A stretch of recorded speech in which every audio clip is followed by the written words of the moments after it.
Hello जय हिंद साथियों, मैं गौरव आप सबका स्वागत करता हूं अपने चैनल आर्ट्स हैकर्स पे। बेटा उम्मीद करता हूं आप बिल्कुल उतनी ही मेहनत से पढ़ रहे होंगे जितनी मेहनत हम आपको पढ़ाने के लिए कर रहे हैं और आपके सारे गुरुजन आपको पढ़ाने के लिए कर रहे हैं। और जितनी मेहनत में आपके पापा इस धूप में उड़ते हुए बेटा पैसे कमाने की कोशिश कर रहे हैं, उतनी ही मेहनत और लगन से आप आगे बढ़ने की कोशिश कर रहे होंगे। क्योंकि बेटा जो पेरेंट्स होते हैं ना, उनसे बड़ा सेक्रीफाइस यार इस दुनिया में कोई नहीं कर सकता। आज मैंने देखा कई सारे लोगों को इतनी ज़्यादा गर्मी हो रही है, 50 डिग्री सेल्सियस के आसपास पहुंच जाएगा भाई। मेरे ख्याल से अराउंड 40 to 45 डिग्री सेल्सियस के होगा टेम्परेचर। इतनी गर्मी में जिस टाइम पे मैं इस चीज़ को कहकर रो रहा हूँ कि यार मेरे को एक बंद रूम में विदाउट पंखे के वीडियो शूट करनी पड़ती है, उस गर्मी में हमारे सुपर हीरोज दैट्स मीन हमारे फादर साहब मेहनत करने में लगे हुए हैं। तो बेटा उनकी मेहनत के लिए एक लाइक, एक सब्सक्राइब और एक क्या शेयर, और हाँ उसके साथ आपकी मेहनत और आपका फ्यूचर हमारे हाथ में, बिल्कुल कर देना यार। आप समझते हैं आज का हम main topic political science class 12। मैंने आपको बता दिया था बेटा लास्ट क्लास में कि जो हमारा बंटवारा हुआ, विभाजन हुआ, उस टाइम पे किस तरीके से उसके परिणाम हुए और क्या क्या उसके क्या प्रक्रिया थी। आज मैं आपको पढ़ाऊंगा बेटा रजवाड़ों का विलय। क्या पढ़ाऊंगा? रजवाड़ों का विलय। आज एक इंपॉर्टेंट टॉपिक रहने वाला है ये भाई। इसमें से क्वेश्चन आता है 6 मार्क्स का, बहुत इंपॉर्टेंट, ठीक है। तो उससे पहले बेटा हमें ये समझना होगा आखिरकार रजवाड़े क्या थे। देखो जब भारत आजाद हुआ तो भारत एक नहीं बल्कि 2 नहीं बल्कि 3 टुकड़ों में बटा हुआ था। एक तो था भाई बेसिकली पाकिस्तान, भारत है ना हमारा इंडिया। एक था भाई पाकिस्तान, और तीसरे बने भाई 565 रजवाड़े। अब देखो जो ब्रिटिश इंडिया था, ब्रिटिश इंडिया और रजवाड़े में क्या अंतर है, एक चीज हमें समझ लेनी चाहिए यहां पे। ब्रिटिश इंडिया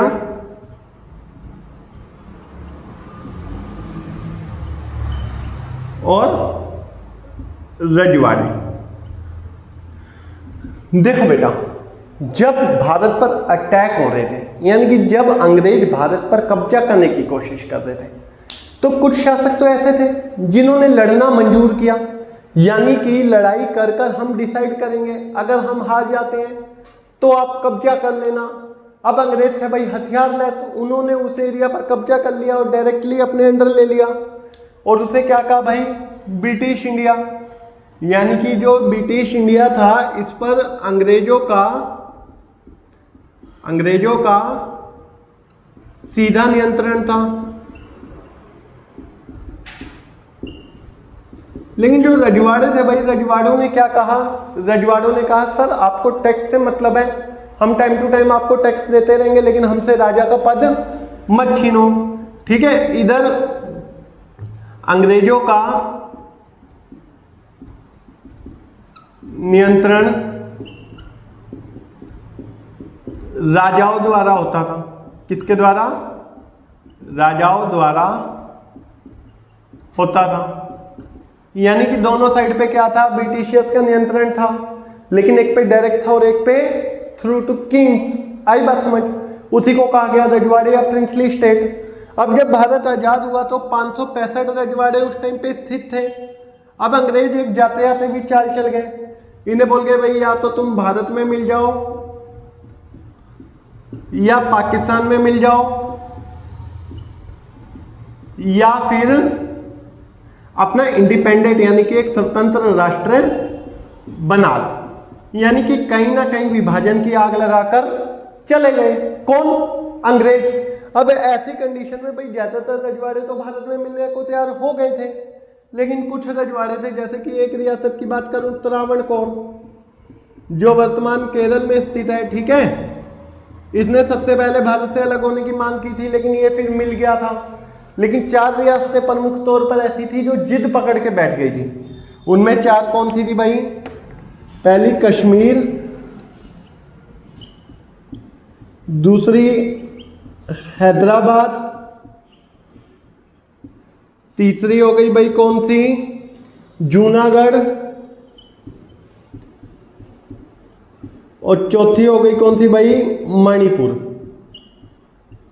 ये 4 रियासतें ऐसी थी भाई जो जिद पकड़ के बैठ गई, अब हम तो भैया भारत में नहीं मिलेंगे, ठीक है, हम भारत में नहीं मिलेंगे, ठीक है। अगर एक सेकंड ये दिखाई ना दे रहा हो तो मैं आपको यहां पे लिख दे रहा हूं, ये मणिपुर है ना, मणिपुर। तो ये रियासतें ऐसी थी भाई जो जिद पकड़ के बैठ गई, अब हम भारत में नहीं मिलेंगे। मैंने कौन सी बताई आपको, कश्मीर, हैदराबाद, जूनागढ़ और मणिपुर। लेकिन अगर मैं बात करूं बेटा तो इनमें से सबसे ज्यादा जो पेपर में पूछी जाने वाली रियासत है वो हैदराबाद है, ठीक है। अब मैं आपको यहाँ से जूनागढ़ से एक क्वेश्चन बता देता हूँ, क्या पूछता है, तो पूछता है कहाँ से थी, तो गुजरात की रियासत थी, कहाँ की, गुजरात। मणिपुर से 2 क्वेश्चन पूछता है भाई, वो राज्य बताओ जहाँ के राजा बोधचंद्र सिंह थे, यहाँ के राजा का नाम पूछता है तो राजा बोधचंद्र सिंह, ठीक है। और यही वो रियासत थी बेटा जहाँ पे सबसे पहले, ठीक है, किसके आधार पर चुनाव हुए थे, सार्वभौमिक वयस्क मताधिकार के द्वारा जनता की राय ली गई थी भारत में मिलना है या नहीं मिलना, ठीक है। तो 2 क्वेश्चन इसमें से पूछते हैं, मैंने आपको बता दिए। फिर कश्मीर में से भाई पूछ ले तो ये पूछ लेगा कश्मीर के राजा का नाम, तो कश्मीर के राजा का नाम था भाई हरि सिंह। क्या था, हरि सिंह। याद रखना हरि है, हनी नहीं है, ठीक है, हरि सिंह है, हनी सिंह नहीं है, तो आप याद रखना, ठीक है। अब लेकिन प्रमुख तौर पर रही भाई एक रियासत जो हैदराबाद थी।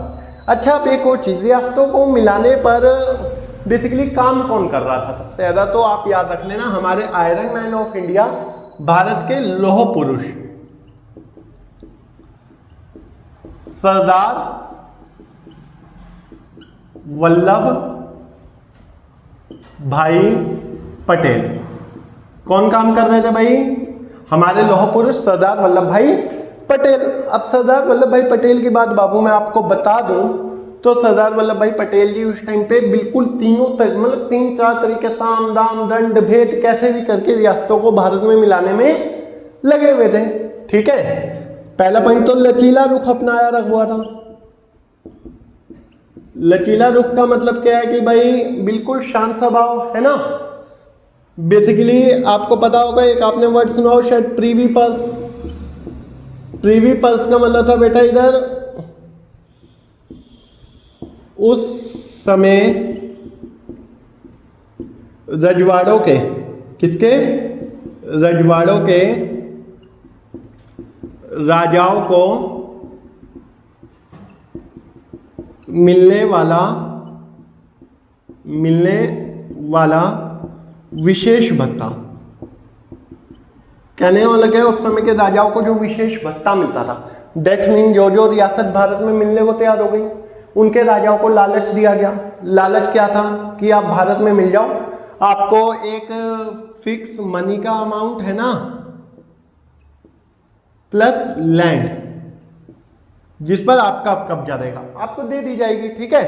अब इसके बाद देखो प्रीवी पर्स चालू रहा, 1971 में इंदिरा गांधी ने खत्म किया।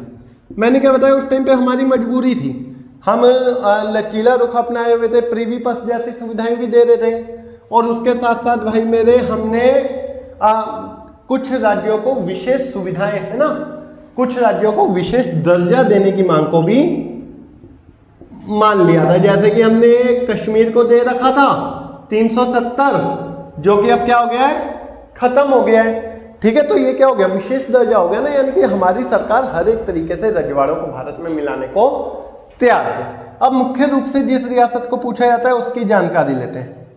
हैदराबाद, देखो हमारे साउथ इंडिया, ठीक है, साउथ इंडिया का पार्ट है, ठीक है। कौन सा, हैदराबाद एक रियासत थी। हैदराबाद क्या थी, रियासत थी, जो चारों ओर से क्या थी बेटा, भारतीय सरजमी से घिरी हुई थी।